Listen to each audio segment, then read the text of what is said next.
When that sentence popped in my mind, there was no part of me that was thinking about it in the context of a song. It would be years and years and years before I ever even considered it to be involved in a song. When it popped in my head, it was just some truth about my life at a very specific moment. What happened was I was playing a show with a band in Dallas, and I was probably 25, 26, and I got a phone call from my brother Daniel on the break, and he said that his wife Charlotte had died. And I was like, what? What do you mean? What happened? How? And he said that they had gone out partying that night and came back to the apartment, and she OD'd on cocaine and heroin. And in my family, that wasn't a complete surprise. He said they were taking him to the hospital because they were worried he might hurt himself because he was so upset about Charlotte, and he was still high.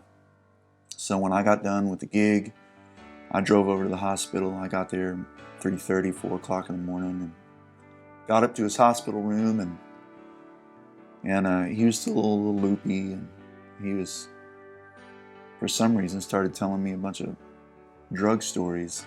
Some I had heard before, some I actually witnessed with my own eyes. And he told this one, though, that I'd never heard. He said when they were really broke and desperate to get high and didn't have any money, they would do something with a filter from an asthma inhaler and freeze it and then grind it up and then shoot it up or smoke it or something. I don't know. I just remember it was heartbreaking to hear that. And when he's telling me that story, I could feel myself about to fall apart in front of him. So I looked at him real quick and I just said, hold on just a second, I'll be right back. In that hospital, parts of it were still under construction. And so I went and found a hallway that was kind of still being built and snuck in there and found a paint bucket or something to sit on. And I just fell apart, cried for about 10 minutes. I was sitting there thinking about the story he just told me and all the other insane things I had seen with him and with my mom. I mean, both of them. Mom's stuff was all alcohol related, but it was the same kind of stuff. And I mean, just one example from Daniel. I was 19, I guess, and you know, these things are all like movie scenes in your brain that you never want to see again and you can't forget.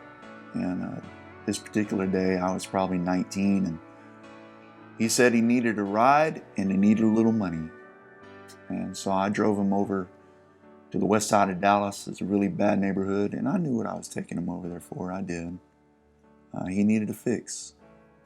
And I don't know why to this day, but it was just near impossible to say no to him and Mom back then. And so I took him over there, and I'm waiting in the car. He goes into the apartments, and a few minutes later, next thing I know, these two dudes come carrying him out. And one guy's got one arm over his shoulder, and the other guy's got Daniel's other arm over his, and Daniel is limp like a wet rag, and his eyes roll back in his head. And I jump out of the car and I go, what the hell's going on? They go, who the hell are you? And I said, I'm his brother. And they go, get over here, you got a bad fix, you got a bad fix. And I go over there and they throw him on me.